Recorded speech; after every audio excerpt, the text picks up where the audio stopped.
Hello students, welcome to another lesson presented by the Learning Depot. Did you know that philosophy and linguistics overlap in their view that many or all fundamental truths can be viewed through the lens of language? It's true. And now you're probably wondering what this has to do with causative verbs. I'll let you know later on in the lesson, but let me tell you what we'll cover first. Today you'll learn how we define true causative verbs, the causative verb structure of the sentence in the declarative, interrogative, and imperative form. You'll learn how to use modals with a causative structure, the nuanced meaning behind each verb and the relationship with the subject, object, or agent. And of course, I'll answer the question why philosophers like to ponder on the meaning of causative verbs. As you can see, this is a jam-packed lesson, so take your time, pause through the sections, and re-watch the video if you need to. The lesson starts now.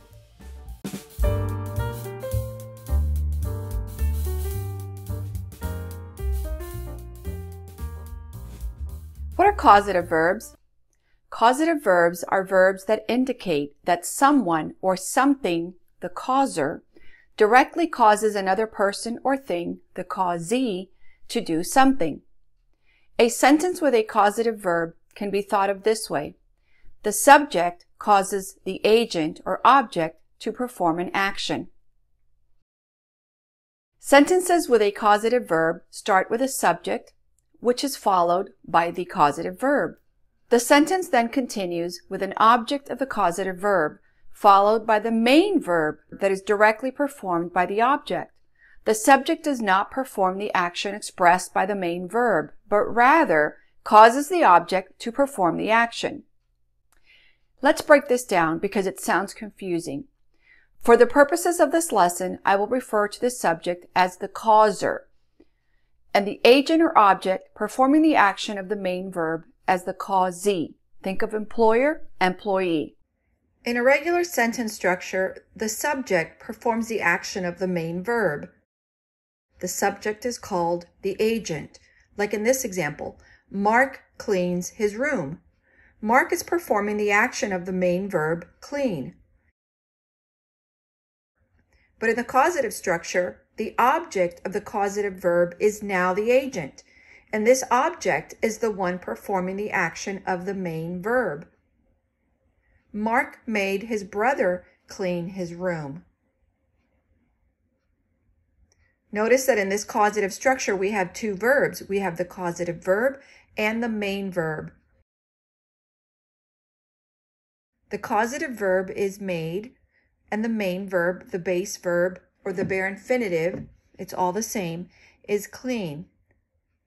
And the object of the causative verb, his brother, now becomes the agent of the main verb, clean. Mark is the causer, brother is the causee. The causative structure is composed of two clauses. The main clause, which includes the subject and the causative verb, plus the second clause, which includes the object of the causative verb, which would now be the agent of the main verb. Since this verb in the second clause is a bare infinitive and does not show tense, this second clause is called the non-finite clause, and both of these clauses are dependent on each other. Again, what's unique about causative verbs, aside from the syntactic structure, is that the subject does not perform the action of the main verb, but causes the object to perform that action. And there are many verbs that fall under the causative umbrella, and those refer to verbs that express causation, such as allow, cause, get, force, help, permit, etc. But today we're going to focus on the three true causative verbs that you're familiar with, and those are make, have, and let.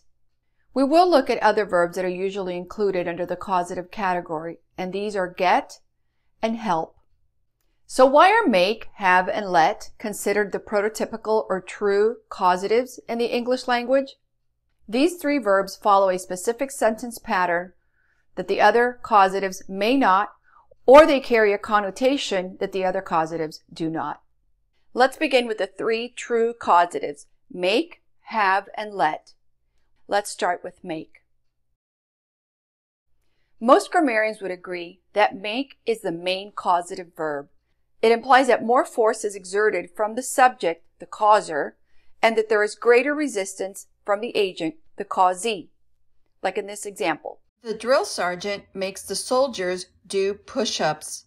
In this example, we see the use of the verb makes to show coercion and force.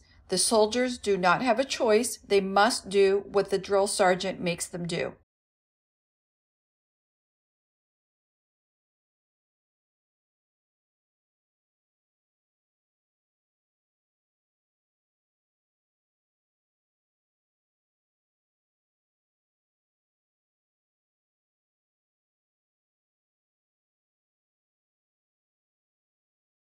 Let's go to have. There is minimal resistance. The context is required because have may be used to describe a service that you pay for, but it can also add an air of status or rank where the causer is higher in status than the causee. My boss has me proofread all his reports before he submits them to his manager. Notice that there is some hierarchy here because my boss is my superior. So he has me do it. I have no choice. The force or the coercion used is less than with the verb make.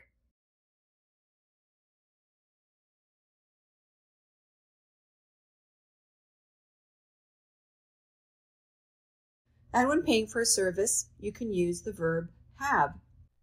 Carlos will have his mechanic check the engine for an oil leak.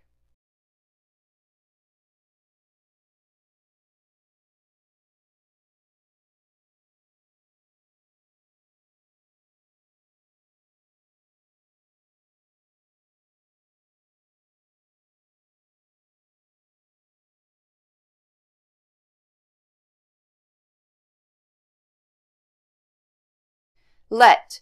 The causer causes something that the causee wants to happen. It's implied that the causer has control or authority over the causee because the causer gives permission, allows, or grants the causee's desire. The resistance is met by the causer. The causee is applying the pressure. Shania lets her boyfriend wash her car every weekend. This implies that her boyfriend wants to wash the car, and Shania doesn't necessarily want him to, but she lets him. She allows him to do it.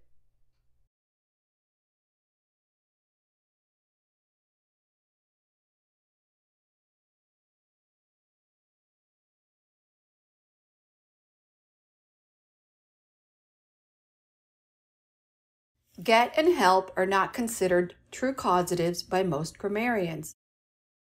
Get is used in the informal or idiomatic form to mean to persuade or convince someone to do something. And help is not technically a causative verb, but it's thought of as a causative because of its grammatical structure. When using get and help as causatives, the sentence will have two clauses, the main clause and the non-finite clause. The only difference is that these verbs will use the to infinitive, and help will use the to infinitive or the bare infinitive. The bare infinitive is commonly used among native speakers. I got my parents to let me go to the party. In this sentence, the verb get means to persuade. Perhaps the parents didn't want to let me go to the party, but I convinced them. Now, one thing that is interesting about the verb get is that when used in the passive voice, it means the same thing as have, and we will study the passive causative in an upcoming lesson.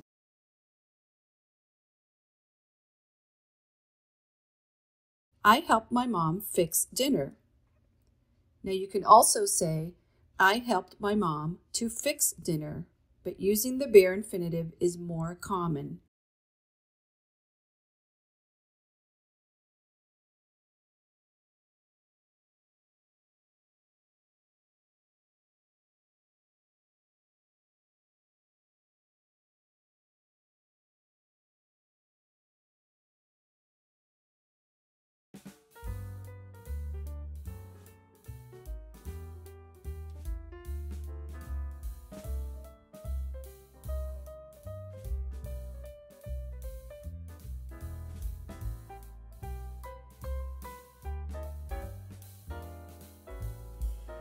Let's look at more examples using different sentence types: declarative, interrogative, and imperative.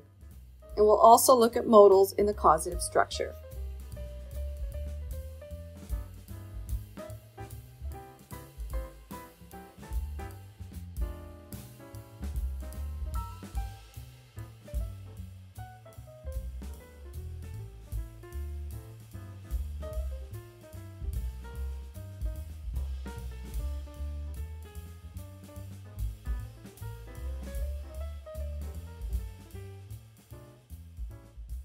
Now let's address the topic of why philosophers like to ponder on causative verbs. Remember that language is central to human life, culture, and cognition. With language, we talk and argue, we formulate ideas, and express emotion by the slightest nuance of expression. The question of how language carries out these expressive and communicative functions has concerned philosophers since Plato. The topic: free will. In causative structures, the amount of force, coercion, and persuasion that is met by resistance, lack of power, or hierarchy of the causee in the relationship to the causer is always debated. Both wills of the causer and the causee are at play, and depending on the social context, the influence of the causer, one exerts greater power over the other. According to linguistic philosophers, the use of causatives imply that the language we use in society, when the causee takes the will of the causer, the causee's will is intact and remains independent of the causer. This is debatable, but this is especially true of the verbs make, get, and have. Like in these examples, mother made me eat my vegetables.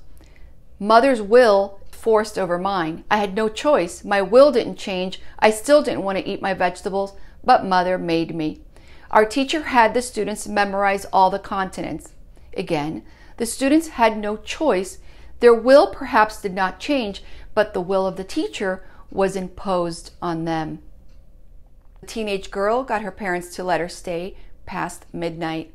Here, the will of the causee was imposed on the parents, the girl persuaded. This has exception because coercion is not always apparent. Like in this example, Jim's flirtatious glances made me blush. The amount of coercion or force of his glances made me blush. I did not want to blush, but it made me. And this is why linguistic philosophers like to think about causative verbs, how one person can affect the will of the other. One thing to note is that context plays a role in language and communication. Societal roles, norms, and behaviors that are expected within the interactions of the causer and the causee will determine the amount of coercion or resistance, and thus the causative verb that will be used when describing the situation. Remember to go back and review the parts of the lesson that you didn't understand. It is a complex issue. I wanted to go a little deeper today in this lesson beyond what you have probably learned about causative verbs, beyond the simple structure. And before you go, please don't forget to subscribe and hit the notification bell so you'll be notified every time I upload a new video. I thank you so much for watching, and I'll see you soon. Bye.